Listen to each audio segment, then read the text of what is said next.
guys, welcome to another tutorial of the Solution Journals. Today we will learn how to check your analytics on the TikTok account. So this is an easy process to do. The first step is go to TikTok. Here in the app, we need to go here in our feed. We need to pick here in profile.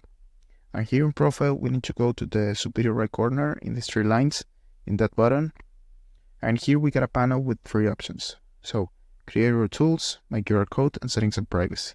So we need to pick here in Creator Tools. And here we got all the options: Analytics, Monetization, More Tools, Creator Academy. But if you got to see your analytics, you got here Post Viewed, Net Followers, Likes, and your likes posted. This is a test account, so don't have a real analytics. But here you got the recently analytics of your post, of your most recent post. You got average watch time, total play time. You got the key metrics, the analytics.